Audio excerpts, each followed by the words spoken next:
Pour commencer ce récit, il est nécessaire de remonter de quelques années dans le passé. Deux jeunes filles marchaient ensemble lorsqu'elles aperçurent une grande concentration de personnes. Pensant qu'il s'agissait d'une célébration ou d'un événement public, elles décidèrent de s'approcher. Au milieu de la foule, un homme visiblement irrité finit par les bousculer, les séparant et les faisant trébucher. La jeune fille blonde en fut profondément contrariée et, dans la confusion, elle se mit à courir, jusqu'à entrer en collision avec quelque chose d'inattendu. La scène qui s'offrit à elle était terrible. Des cris d'excitation retentirent lorsqu'une femme monta sur une estrade surélevée. C'était apparemment le jour où sa sentence devait être exécutée.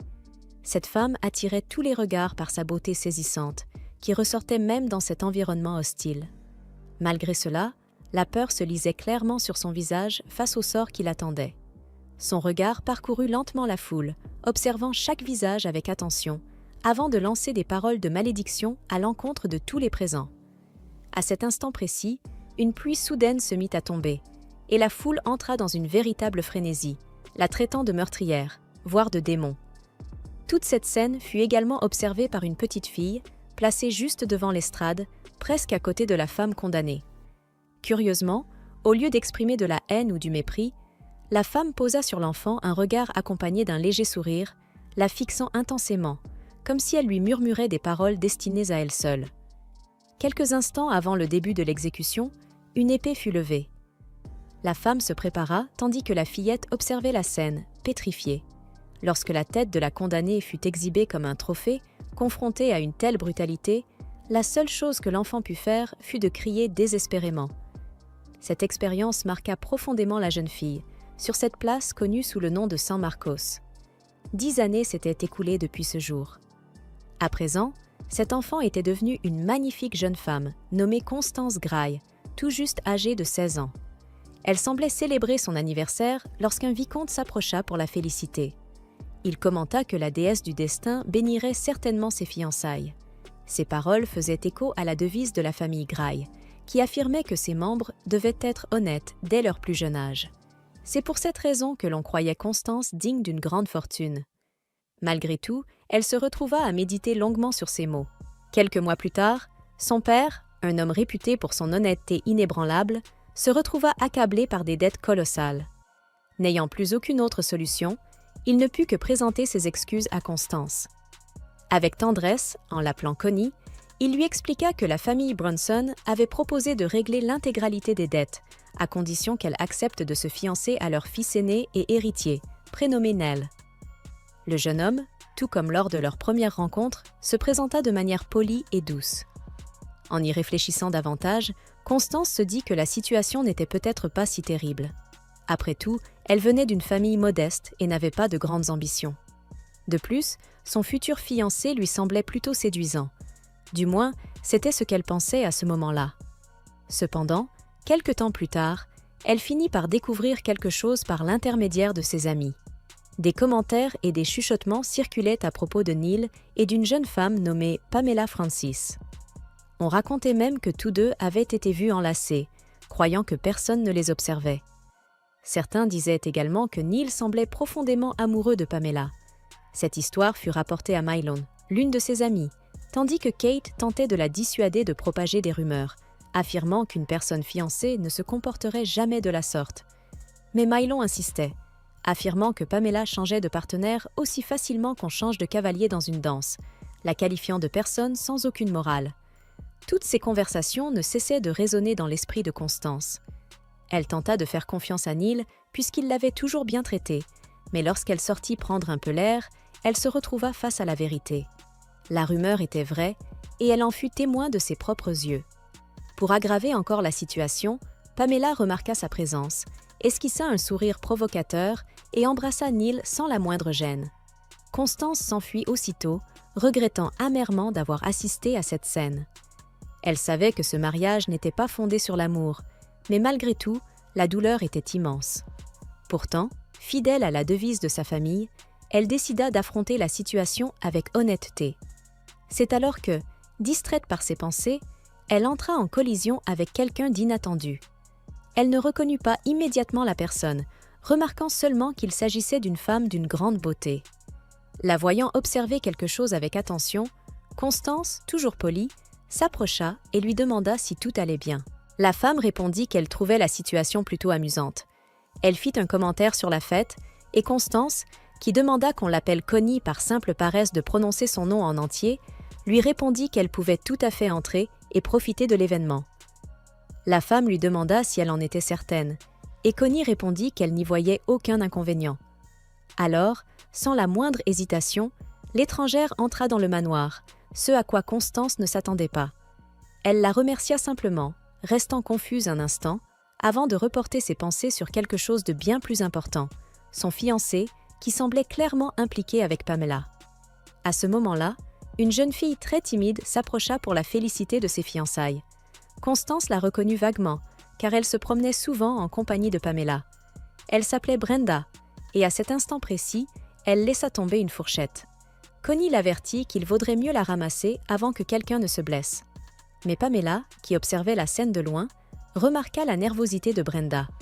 La jeune fille, tremblante, expliqua qu'elle avait oublié son sac au 2e étage et demanda à Constance de tenir la fourchette pendant qu'elle allait le chercher. Connie accepta sans la moindre hésitation. Un garçon observait également la scène, et Constance lui rendit son sourire avec gentillesse, bien qu'elle ait remarqué un regard étrange qu'elle préféra ignorer.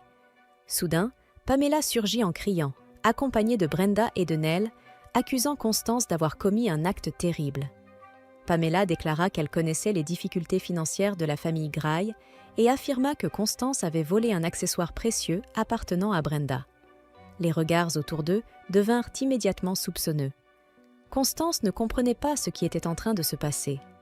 Pamela l'accusa de jouer l'innocente et annonça que, pendant qu'elle se recoiffait, Brenda s'était fait voler son ornement. Elle demanda alors ce que Constance avait à dire pour sa défense. Un objet d'une telle valeur pouvait facilement tenter quelqu'un dans le besoin, et tout le monde connaissait la situation difficile de la famille Gray. Constance tenta d'expliquer qu'elle ne faisait que tenir l'objet à la demande de Brenda, mais elle fut interrompue lorsqu'on exigea qu'elle montre le contenu de son sac. Si elle était réellement innocente, il ne s'y trouverait rien. Sous la pression de Neil et submergée par la peur, Constance resta figée. Alors Pamela lui arracha le sac des mains, révéla l'ornement dissimulé à l'intérieur et afficha un sourire malveillant, lui demandant si elle avait la moindre explication à donner. Autour d'elle, tout le monde resta stupéfait. La famille Gray avait toujours été réputée pour son honorabilité, et ce qui se déroulait sous leurs yeux semblait d'une gravité extrême. Totalement prise de court, Constance tenta de s'expliquer, affirmant qu'elle n'avait gardé l'objet que parce que Brenda le lui avait demandé. Elle le répéta encore et encore, mais Pamela trouva cela suspect. Après tout, elles se connaissaient à peine. Peu à peu, Connie sombra dans le désespoir et demanda, presque suppliante, à Brenda de dire la vérité. Mais la jeune fille évita son regard, visiblement mal à l'aise. Minute après minute, la détresse de Constance s'accentua, tandis que Pamela profitait de la situation pour la provoquer davantage. D'une voix forte, Pamela déclara que Connie était en train de faire pression sur Brenda et de la mettre mal à l'aise, ce qui constituait une attitude absolument inacceptable. Elle saisit également l'occasion pour affirmer, devant Neil, que voilà le vrai visage de Constance et que les fiançailles devaient être rompues immédiatement. Selon elle, il s'agissait d'un crime qui entacherait le nom de la famille Bronson. Constance tenta de répliquer qu'il n'existait aucune preuve qu'elle ait volé quoi que ce soit, mais Pamela éclata de rire, affirmant que toutes les personnes présentes étaient témoins.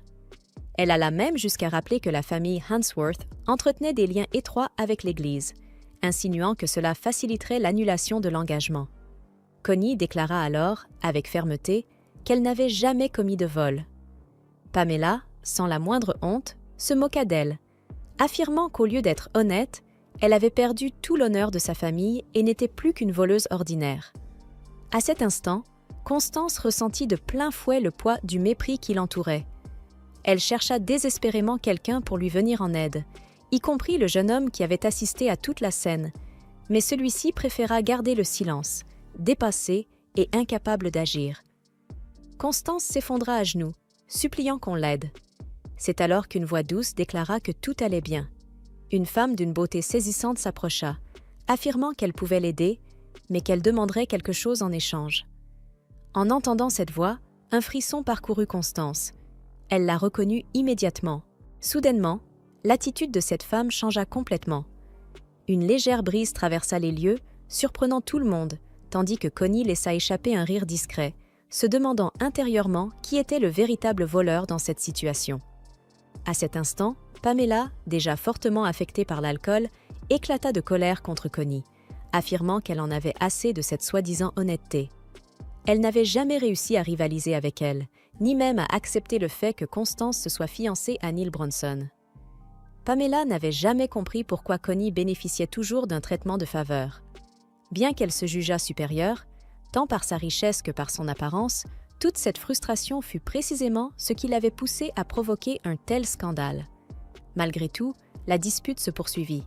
Pamela demanda à Connie si elle insinuait qu'elle était une voleuse. Avant même que Connie ne puisse répondre, quelqu'un évoqua ce qui s'était passé dans les jardins, insinuant si Pamela était consciente qu'elle se mêlait à la relation d'une femme déjà fiancée. Cette remarque la mit profondément mal à l'aise. Elle tenta de se justifier en affirmant qu'ils ne s'étaient que embrassés. Nell lui cria de se taire. Alors que les personnes autour d'eux commencèrent à la juger sévèrement, Connie se moqua de la situation, s'excusant avec ironie, disant qu'elle ignorait qu'embrasser le fiancé d'une autre femme ne constituait pas un vol. Malgré cela, Pamela continua d'insister, affirmant que Connie avait bel et bien volé l'ornement de Brenda. C'est alors que Constance tourna son attention vers le jeune homme qui avait été témoin de toute la scène. Se souvenant de son nom, elle l'appela Wayne et lui demanda, devant tout le monde, s'il ne souhaitait pas raconter ce qu'il avait vu. Wayne devint visiblement nerveux, mais resta silencieux. Connie déclara alors qu'il ferait bien d'être prudent, car en dehors de lui, d'autres personnes avaient également assisté à la scène. Puis elle lui ordonna de la regarder droit dans les yeux. La pression devint telle que Wayne finit par céder et dire la vérité. Il affirma que Constance n'avait rien volé, qu'elle avait seulement aidé Brenda à arranger ses cheveux et que celle-ci lui avait même demandé de garder l'ornement. D'autres personnes, prises par la peur, commencèrent à confirmer l'histoire à leur tour. Pamela paniqua. Nell demanda alors si tout cela était vrai. Acculée et sans échappatoire, Pamela tenta de se servir de Brenda comme excuse, affirmant que c'était elle qui avait menti.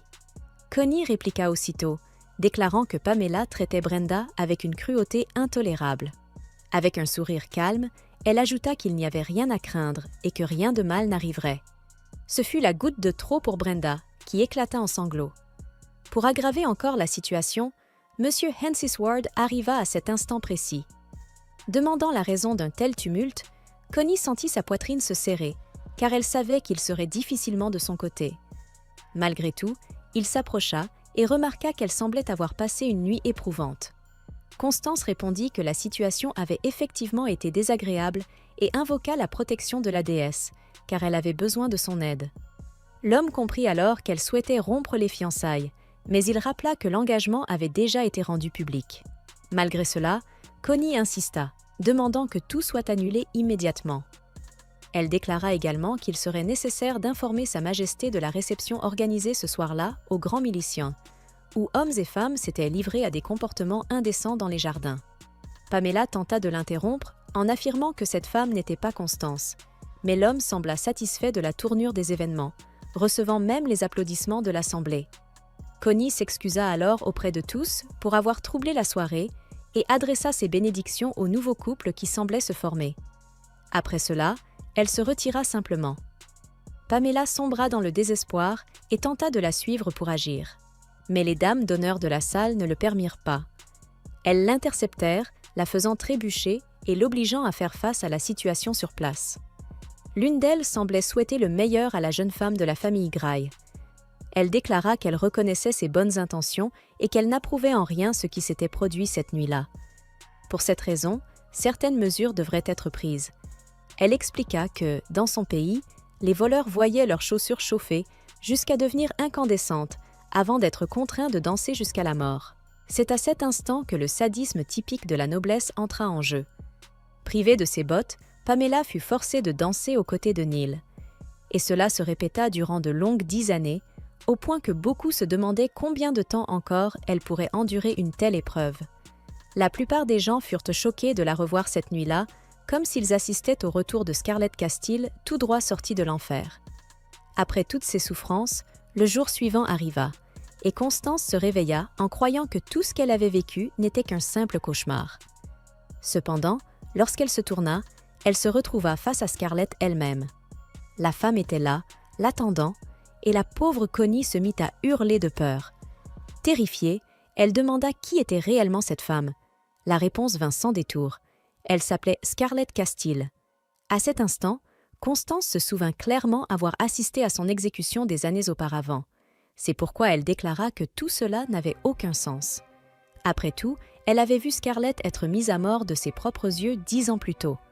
Scarlett lui demanda alors si le fait de la voir ici lui faisait croire qu'elle était encore en vie. Puis, elle révéla quelque chose d'inattendu, laissant Connie profondément surprise. Scarlett Castile avait été la plus grande antagoniste de son époque. Elle avait tenté d'empoisonner Cecilia, sa rivale en amour pour le prince héritier Henri. Celui-ci l'avait démasquée au Grand Méridien, et c'est là que tout avait pris fin. Ses fiançailles furent rompues, et ses actes conduisirent finalement à sa condamnation et à sa sentence de mort. Scarlett ne révéla pas tout immédiatement, mais elle fit clairement comprendre qu'elle voulait savoir la raison de sa présence ici. Après tout, elle n'avait pas encore reçu son paiement, puisqu'elle n'avait évidemment pas aidé une étrangère sans rien attendre en retour. Constance se souvint alors avoir entendu cette voix au moment où elle était à genoux, suppliant qu'on lui vienne en aide. Scarlett expliqua que le paiement serait simple. Constance devrait consacrer le reste de ses jours à l'aider à assouvir sa vengeance. Et c'est ainsi que cette partie... Scarlett était déterminée à envoyer en enfer tous ces scélérats qui l'avaient exécutés. On pourrait penser qu'elle savait qui ils étaient, mais elle n'en avait aucune idée. Comment aurait-elle pu le savoir? Après tout, elle avait été piégée. Elle n'était pas du genre à recourir à quelque chose d'aussi banal que d'empoisonner Cecilia. Constance allait devenir son agent, démasquer le coupable et le condamner à l'enfer sur Terre. Connie était sceptique, mais Scarlett lui fit remarquer que sa famille était endettée. De plus, elle n'avait pas vraiment le choix, son mariage ayant été annulé. Scarlett lui demanda si refuser de rembourser sa dette correspondait à la sincérité dont sa famille se vantait. Constance allait devoir accepter le marché. Peu après, elle se rendit dans un orphelinat, disant à la religieuse qu'elle venait au nom des Orlamins et se présentant sous le nom de Letty. Elle expliqua que la famille souhaitait récupérer des lettres de la maison Mary's pour les enfants orphelins afin de commémorer la mort de Lady Lily ce jour-là. Tout cela faisait partie du plan visant à interroger ceux qui auraient pu savoir ce qui était arrivé à Scarlett. Elle pensait que Lily Orlamon pourrait lui être utile. Après tout, elles étaient amies. Après la mort de Scarlett, Lily s'était consacrée à des œuvres caritatives pour expier ses crimes. Les gens la surnommaient la lys blanc de la charité, en raison de sa droiture. Constance l'admirait. Cependant, 2 ans plus tôt, Lily s'était empoisonnée, mettant fin à ses jours dans la chapelle familiale. La raison de son geste restait inconnue à ce jour. Pour Scarlett, il était incompréhensible que Lily choisisse de se suicider, surtout pour quelqu'un d'aussi méchant. N'était-elle pas amie? Apparemment, Scarlett ne voyait pas les choses ainsi. Elle aurait préféré faire le poirier au bord d'une falaise, plutôt que de lui tenir compagnie. Constance se souvenait que Lily rendait souvent visite à Scarlett quand personne d'autre ne le faisait. À l'époque, Lily savait que Scarlett n'aurait jamais tenté d'empoisonner Cecilia. Mais cela signifiait qu'il y avait quelqu'un capable de piéger une femme de son calibre, et il n'avait aucune idée de qui il s'agissait. Lily était donc venue lui dire au revoir, pensant que cette affaire la dépassait.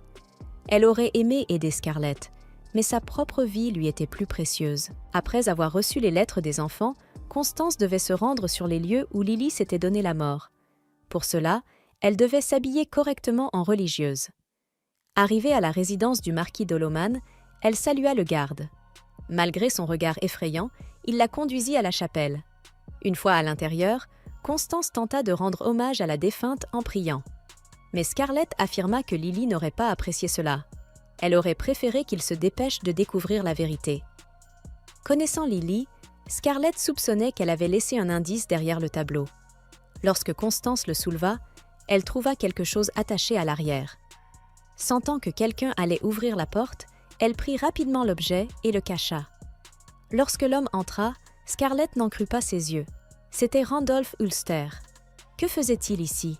Apparemment, Constance avait dit à Scarlett que Lily était mariée à Randolph Ulster, de la maison de Richelieu. Cependant, Scarlett le considérait comme son ennemi juré. Certains allaient même jusqu'à appeler Randolph le Seigneur de la mort.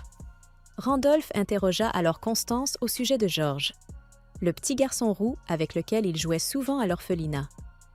Avant qu'elle ne puisse répondre de manière incorrecte, Scarlett lui dit de répondre que George avait les cheveux châtains, alors que Tony était en réalité le garçon aux cheveux roux. Bien joué. Après avoir clarifié les choses, Constance s'excusa. Randolph lui proposa de la raccompagner à l'orphelinat. Elle apprécia l'offre, mais dut la décliner, prétextant qu'elle avait des courses à faire. Enfin sortie de la chapelle, elle était soulagée d'être loin de quelqu'un d'aussi intimidant. Elle se demanda si Randolph la soupçonnait. Scarlett ne pouvait pas le dire, mais elle savait que cet homme avait un flair plus développé qu'il n'aurait dû. De retour dans la chapelle, Randolph remarqua que le tableau était incliné, et il vit sur le sol des morceaux de ce que Constance avait arraché. De retour à l'orphelinat, Constance déposa les vêtements qu'on lui avait donnés à la porte, et un peu d'argent également. Les enfants s'approchèrent soudainement d'elle, et Tony dit « Quoi que cela puisse signifier ». Constance était perplexe. Il lui expliqua que c'était un sort pour repérer les méchants, qu'ils avaient appris de Lily. Avant de mourir, elle leur avait enseigné ce sort. Elle leur avait dit de le réciter à quiconque viendrait leur poser des questions à son sujet. Si la personne réagissait, cela signifiait qu'elle était très méchante. Et dans cette situation, leurs enfants devaient rassembler tout le monde et s'enfuir. Cela signifiait-il que Lily avait été assassinée chez elle? Constance était épuisée.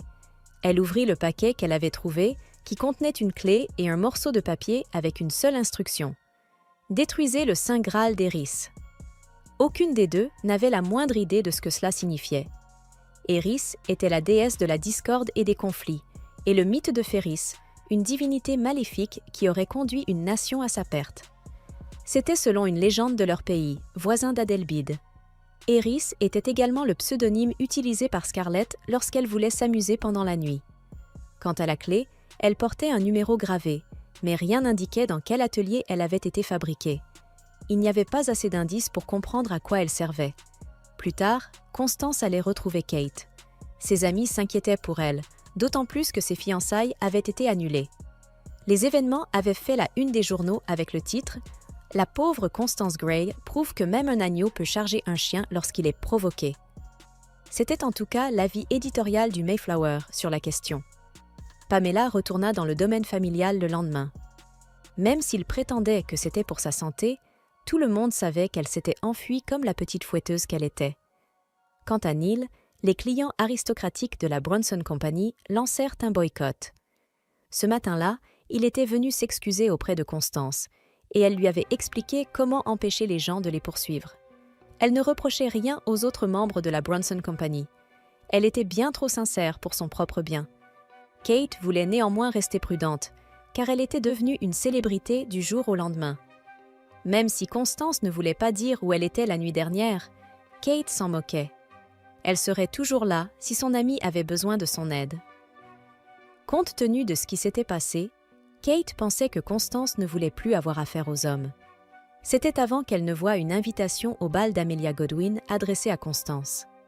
Elle souhaita bonne chance à Constance dans sa quête d'un nouvel homme. Après son départ, Scarlett décida qu'elles assisteraient au bal, sachant que la baronne Godwin adorait par-dessus tout parler du malheur des autres. Si elles jouaient bien leurs cartes, Amelia chanterait pour elle comme un canari en période de reproduction. Arrivée au bal, Constance s'approcha d'Amelia Godwin. D'un seul coup d'œil, Amelia trouva qu'elle était plus raffinée qu'auparavant, mais encore loin de Scarlett. En la saluant, Constance imita parfaitement les manières de Scarlett, au point d'effrayer Emilia. Une fois Emilia partie, Scarlett repéra Aisha Huxley et demanda à Constance d'aller voir ce qu'elle avait à dire. Mais Constance paniqua en apercevant Randolph. Elle supplia Scarlett de prendre le relais, mais le fantôme ne supportait pas cet homme. Elle l'abandonna donc sans la moindre hésitation. Randolph s'approcha d'elle, désignant Constance comme la sœur qu'il avait vue l'autre jour. Tentant de feindre l'ignorance, elle fut immédiatement confrontée à sa question directe. Que voulait-elle exactement? Était-ce le testament de sa défunte épouse ou cherchait-elle autre chose? Terrifiée jusqu'aux larmes, elle pria pour que quelqu'un vienne la sauver. Scarlett revint alors pour affronter ce que Constance fuyait. Prenant possession de son corps, elle demanda à Randolph s'il avait la moindre preuve de ses accusations. Il proposa de retourner à l'orphelinat afin de vérifier s'il confirmerait qu'elle était bien la même Letty venue autrefois au nom des Orlamins.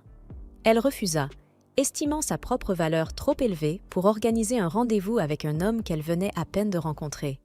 Soudain, ils furent interrompus par le bruit d'un verre qui se brise et les exclamations choquées de la foule. Margot Tudor avait attaqué Teresa Jennings, lui brisant un verre sur la tête, l'accusant d'avoir eu une liaison avec son mari. Une fois l'incident réglé, Randolph décida de laisser Constance tranquille pour la journée, tout en se demandant si elle pouvait réellement affirmer qu'elle n'était pas impliquée. Après la réception, Constance croisa Amelia à l'extérieur. Elle lui demanda ce qui était réellement arrivé à Scarlett 10 ans plus tôt. Amelia répondit que c'était l'histoire habituelle. Elle avait été exécutée pour avoir tenté d'empoisonner Cecilia. Mais Constance sentait qu'il y avait autre chose. Amelia ajouta alors que, dans la 7e division d'Amherst-Mars, à l'ancienne résidence Montrose, l'invitation n'était autre que le chapeau du comte John Doe. En partant, elle ajouta que ceux qui triomphaient dans la vie étaient ceux qui survivaient. Elle espérait donc que Constance ne serait pas forcée de faire une sortie prématurée. Scarlett soupçonnait qu'Emilia parlait du bal du comte John Doe. Il s'agissait d'un bal secret où les nobles dissimulaient leur visage derrière des masques. C'était sans doute le meilleur endroit pour recueillir des informations. Elle mentionna que les vauriens qui pullulaient dans ce genre de bals ne craignaient même pas les dieux. Pour obtenir un masque pour Constance, elle devrait s'introduire discrètement dans l'ancienne demeure de Scarlett. Étant donné que Scarlett était une habituée de ces bals, quelqu'un pourrait aborder Constance si elle portait son ancien masque. Ce serait aussi l'occasion pour Constance de découvrir les secrets les plus sordides des invités. À vrai dire, Constance avait toujours pensé que c'était la bonne manière de voir les choses. Cependant, son père avait été trompé et Pamela l'avait piégé. La sincérité seule ne résoudrait rien. Si ce qu'il fallait pour rétablir la vérité était la perfidie, alors Constance était prête à l'assumer. En s'introduisant furtivement dans la résidence Castillo, Constance trouva l'endroit véritablement immense. Elle fut arrêtée par un homme sévère qui lui demanda où elle allait. Elle répondit qu'elle se rendait au vestiaire. Il lui indiqua alors le chemin. L'émotion envahit Scarlett lorsqu'elle fixa cet homme blond qui était son grand frère. Elle ne pensait pas qu'ils se ressemblaient tant que ça. Après tout, ils n'avaient pas la même mère. Mais Constance n'était pas de cet avis, affirmant que leur façon de s'adresser aux autres et l'aura qu'ils dégageaient étaient similaires. Scarlett demanda à Constance si elle avait déjà entendu parler de Cornelia à la couronne étoilée. Elle fut la dernière impératrice du pays voisin de Ferris, connue pour avoir été un immense empire. À l'époque, l'empire de Ferris suivait une stratégie consistant à marier des membres de la royauté aux nations qui l'envahissaient afin de les gouverner. Puis, un prince impérial s'enfuit avec une certaine dame, et ils eurent une fille qui devint connue sous le nom de Cornelia à la couronne étoilée. Son lignage lui donnait droit à de nombreuses couronnes d'États vassaux, aussi nombreuses que les étoiles, sans parler du trône impérial. Même Adalbide faisait partie de son empire à cette époque. Lorsque les États vassaux finirent par se rebeller et que l'empire s'effondra, elle échappa au désastre en se réfugiant dans la nation neutre de Soldita. Le temps passa, et la rumeur se répandit qu'une jeune campagnarde de Soldita portait le sang de Cornelia à la couronne étoilée. Elle était connue sous le nom de Crowness Eleanor, la mère de Scarlett. Cela signifiait que Scarlett descendait de la famille impériale de Ferris. Après ce petit récit, Constance récupéra le masque. Arrivée à l'ancienne résidence Montrose, Constance fut autorisée à entrer après avoir prononcé la phrase secrète « C'est le chapeau du comte John Doe ». Dans la grande salle, la fumée emplissait l'air tandis que les nobles conversaient discrètement entre eux. Sans perdre de temps, Scarlett la conduisit auprès de l'hôtesse, Déborah d'Archion. Constance se présenta sous le nom d'Eris, ce qui attira aussitôt l'attention des personnes alentour. Il y avait déjà eu une invitée portant ce nom 10 ans plus tôt. Mais Déborah affirma qu'il s'agissait d'une jeune fille imprudente qui avait fini décapitée. Elle espérait que la tête de Constance resterait bien attachée à son corps. Alors qu'elle se servait à manger, Constance remarqua une odeur sucrée. Elle provenait d'une femme que Scarlett connaissait sous le nom de Jane. Avant même que Constance ne puisse deviner quoi que ce soit à son sujet, le vicomte Amsworth l'aborda. Autant dire que son costume et son masque ne suffisaient pas à dissimuler son apparence. Ici, il préférait qu'on l'appelle « lune tachetée âme ». Cherchait-il seulement à se cacher ? En prononçant la phrase « cacher un arbre dans la forêt », le vicomte déclara qu'il sentait que quelqu'un avait apporté du bois pourri ce soir-là. Soudain, quelqu'un fit irruption dans la salle, alertant tout le monde que les forces de sécurité avaient découvert quelque chose. Les invités se dispersèrent aussitôt pour sauver leur peau. Comme Scarlett s'en doutait, quelque chose clochait avec ces 3 danseuses. Quelqu'un utilisait ce bal comme couverture pour un trafic d'êtres humains. Au milieu du chaos, Jane heurta Constance et tomba lourdement au sol. Son poignet se brisa et le sang commença à s'écouler lentement. Scarlett ordonna à Constance de fuir immédiatement, mais elle ne pouvait pas abandonner cette femme. Déchirant sa robe, elle banda la plaie. Scarlett la prévint que si elle se faisait attraper, elle serait perdue. Même si Constance n'avait rien fait de mal, elle serait exécutée sans délai. Son bon cœur finirait par la conduire à sa perte. Lorsqu'un officier l'attrapa, Scarlett entra dans une rage folle. Un éclair jaillit, forçant l'homme à lâcher prise. Un vent violent souffla, plongeant la salle dans l'obscurité comme un mauvais présage. L'officier pointa alors sa lame sur Constance, exigeant de savoir qui elle était. C'est à ce moment-là que Randolph intervint pour la sauver, arrêtant son camarade. George protesta, affirmant qu'elle utilisait une forme de tromperie. Mais Randolph lui demanda si cela était plus important que de secourir les blessés. Sans le moindre doute, Constance n'avait rien à voir avec le trafic humain, et Randolph ne voyait aucune raison de l'arrêter. Pourtant, c'était la 3e fois qu'ils se rencontraient. À ce stade, cela ne pouvait être que le destin. Il lui demanda donc de se montrer honnête avec lui. Constance chercha l'aide de Scarlett du regard, mais celle-ci n'était pas intéressée. Randolph était né dans la maison de Richelieu, une grande famille noble, à l'égal des Castilles. N'ayant plus d'autre choix, Constance lui demanda s'il était prêt à négocier. Il perça aisément son jeu et lui demanda, abandonnant toute sincérité, elle était prête à affronter tout ce que la vie lui jetterait au visage. Randolph lui expliqua que la méthode la plus simple consistait à se fiancer. Avant même de comprendre ses paroles, elle lâcha. « Je ne pourrais rien souhaiter de mieux. » Puis, la réalisation la frappa. Mais il était déjà trop tard. Le lendemain, ils se rendirent chez son prêtre afin de faire bénir leur union. Constance comprit alors pourquoi Scarlett évitait Randolph. Grâce à cette union, il pourrait effacer les dettes de la famille Graille. Et lui aurait un prétexte pour garder un œil sur elle. Bien sûr, elle serait libre d'annuler les fiançailles sous peu. Constance ne voyait pas en quoi cette union lui profitait, et elle aurait été choquée d'apprendre qu'il n'avait aucun désir de se marier. Avoir une fiancée servirait de répulsif pour toute femme tentée de l'approcher. Au final, cette union était donc plutôt avantageuse. Passons aux choses sérieuses. Elle expliqua vouloir dissiper l'ombre qui pesait sur Scarlett à cause de sa fausse condamnation. Ralph trouva son histoire absurde. Elle était pourtant étrangement cohérente pour une fiction. Par moments, elle ressemblait tellement à Scarlett qu'il pouvait presque croire qu'elle était réellement elle. Il ne voyait aucun inconvénient à ce qu'elle cherche à blanchir le nom de Scarlett. Affirmer vouloir aider les autres était une intention louable. Randolph lui demanda alors si elle cachait autre chose. Suivant les instructions de Scarlett, elle répondit que non. Mais quel piètre mensonge! Il voyait clair dans son jeu.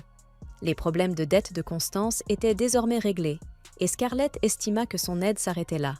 Cependant, Constance expliqua que lorsqu'elle faisait face à des difficultés qu'elle ne pouvait résoudre seule, elle criait intérieurement pour que quelqu'un lui vienne en aide. Et, à chaque fois, Scarlett apparaissait pour la sauver.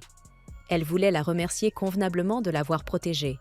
À présent, c'était à son tour de rendre l'appareil.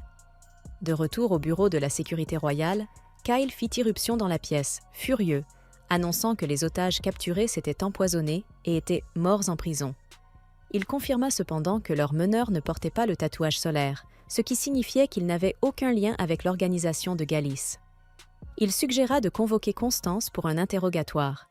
Randolph le stupéfia en révélant leurs fiançailles, et qu'il se rendrait avec elle à la Villa d'Elbat dès le lendemain. À la villa, Randolph et Constance rencontreraient le prince héritier, Enrique Adelbide, le même homme qui avait rompu ses fiançailles avec Scarlett. La princesse héritière, Cecilia Adelbide, entra alors dans la pièce, rayonnante d'une beauté éclatante. Elle se prit immédiatement d'affection pour Constance et exprima également le souhait de partager un thé avec elle un de ces jours. Entre le regard acerbe de Randolph et la personnalité éclatante de Cecilia, Constance ne savait pas laquelle des deux l'effrayait le plus, et cela ne plut pas à Cecilia. Randy choisit une date de visite correspondant à l'un de ses engagements officiels.